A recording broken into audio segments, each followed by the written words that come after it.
It is estimated that 66% of Americans are now living paycheck to paycheck, which is a major problem in America. Now, in today's video, we're going to be talking about living below your means and within your means, and how it is one of the most important, crucial steps to achieving financial independence. But what does it really mean to live below your means? Simply put, it is a conscious financial decision to align with your values and goals, long-term, short-term goals, rather than trying to keep up with the Joneses or indulging in unnecessary luxuries. So in today's video, we are going to break this down. Now, many of us struggle with money management. This is really where overspending comes in, lifestyle inflation, lifestyle creep, whatever you want to call it.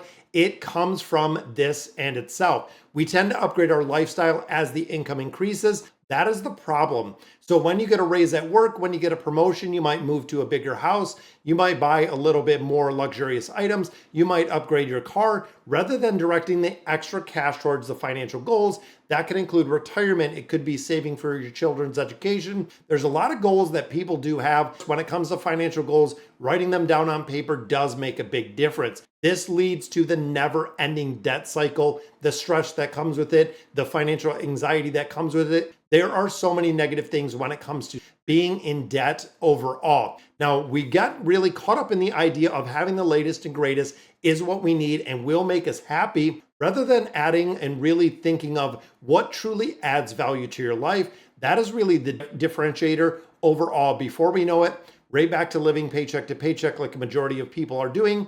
No saving, no investing, no 401k contributions. And of course, the vicious cycle starts. When you start accumulating personal debt, when you start looking at living paycheck to paycheck, when the debt gets to the point of not being able to cover the interest, now your credit score is impacted. Now you can have a lot of negative things just kind of snowball from having that paycheck to paycheck mentality because you are living outside of your means. But the truth is, we don't need stuff to be happy. For a lot of people, the retail therapy kicks in, but honestly, it is a fact. Research has shown once our basic needs are met, additional wealth doesn't actually lead to greater happiness. Kind of crazy to think about the studies, everything that's out there and the research, but think about that. Having additional things don't really equate to happiness, and having additional wealth doesn't lead to greater happiness. So why do we always prioritize having those material possessions, instant gratification, over creating financial security for ourselves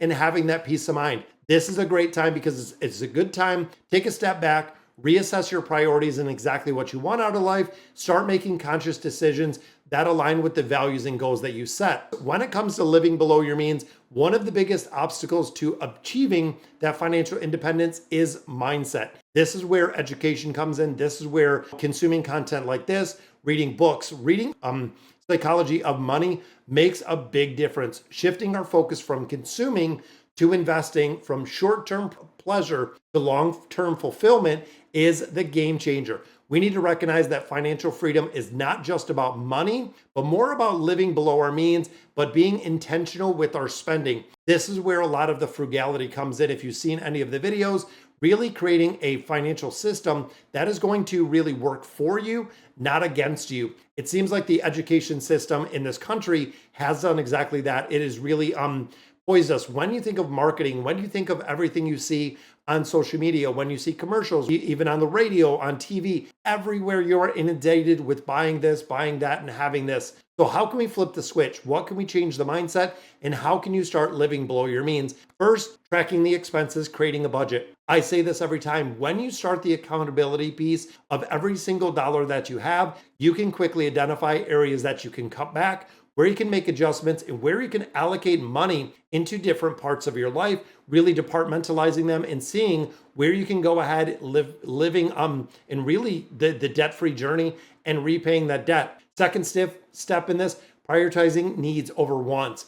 Now, this is something that was actually really stressed in second grade. My son just completed second grade. Prioritizing needs and wants, and what is the difference between them? Very, very basic, fundamental. Be very honest with yourself. Again, this is the accountability piece. Do you really need a new designer handbag?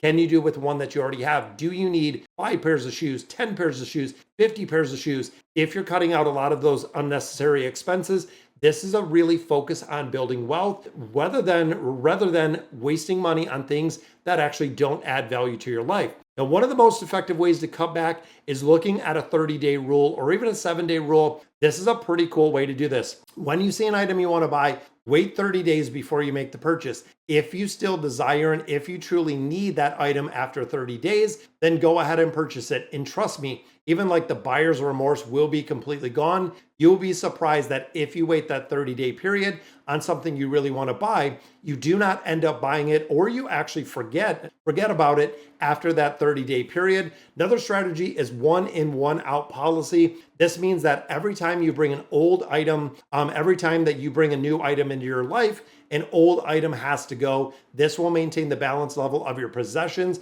preventing cluttering from building up in your house, and really making a kind of a frugal, streamlined life. And of course, when you think of personal transformation here, that's exactly what I did. There were a couple years ago when frugality really started to kick in, when it was more about the experiences in life than it was about the possessions, when it's not about, so much keeping up with the Joneses, having the newest vehicle, but having the experiences in time is really at the point in my life where I'm at. It's not so much about the material possessions.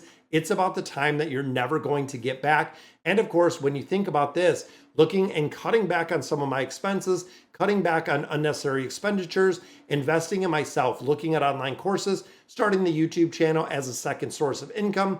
Within about 2 years, paid off all of our debt. The only thing we have at this point is a house, the emergency fund fully funded, even looking at the retirement plan fully funded, and just adding more and more on there, giving myself a very good sense of the financial freedom and the security, and it's incredible. You don't really have to worry about what is going on in the market. Don't even monitor it. I'm making regular contributions to that 3 ETF portfolio, doing incredibly well. Now you fast forward a couple more years when we're getting ready to retirement, we have a very strong, really well-built financial system that is going to provide passive income. A lot of people say, is passive income a joke? Is it something that really works? Absolutely. When you live below your means, and even now looking at putting 15, 20, even 25% of our income, because we live below our means, into an investment account, it really starts giving us the sense that financial independence is possible, and it's not just about money. When we get to the point of no longer having to work, we're going to be all set and know exactly where we're at month to month and even a year-to-year basis.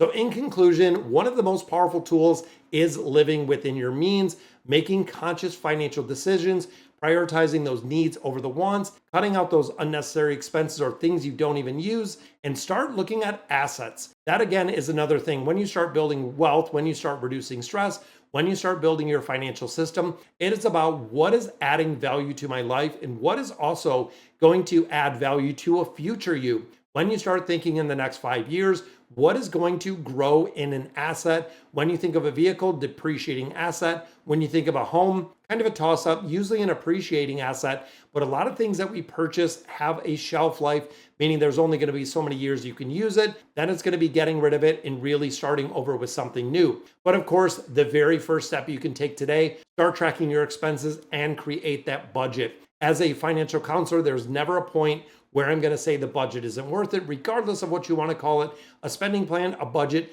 anything that you can utilize to really track your expenses is going to be a game changer. So thank you guys for watching the video. I'd love to know from you in the comments down below, how do you live within your means? Where do you cut the budget and what strategies have worked for you? Also, of course, don't forget to tune into all the videos that we're putting out on a daily basis. Subscribe to the channel. Let me know any budgeting tips that definitely work incredibly well, and I'll catch you guys in the next video.